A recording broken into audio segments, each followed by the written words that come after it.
Assalomu alaykum qadrdon kanalimiz a'zolari. Bugun 22-may 2025-yil. Mana navbatdagi laboga atrofiga chiroyli bo'lgan tunkashkani qilib oldik. Laboni ichlaridan polnish izolyatsiyalar qilingan konteyner pollar qo'yilgan. Laboni egalari YouTube'dagi kanalimizdan ko'rib Farg'ona viloyati Buvayda tumanidan kelibdi. Laboni atrofiga tunuka qoplab berdik. Mana bu joylariga konteyner pollar qo'yib berdik. Mana baquvvat chiqqan orqadagi tormozga keladigan zarbalarni ushlab qolish uchun mo'ljallanadi. Har joyga akkumulyator zaxsha qiladigan sondiqlari bor, tepasiga bagajlari bor. Navbatdagi laboyimiz bo'ladi. Hop, shunaqa xizmatlar kerak bo'lsa, mana shu mana ko'rib turibsizlar, mana shu ekrandagi raqamlarga aloqaga chiqaverasizlar.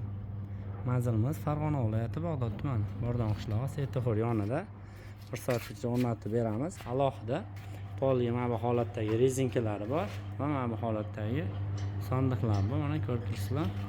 Mana bu yerda mana bagajlarimiz bor, alohida sotiladi bular ham. Shunaqa xizmatlar kerak bo'lsa aloqaga chiqaverasizlar. Manzil Farg'ona viloyati Bag'dod tuman, Bordon qishlog'i.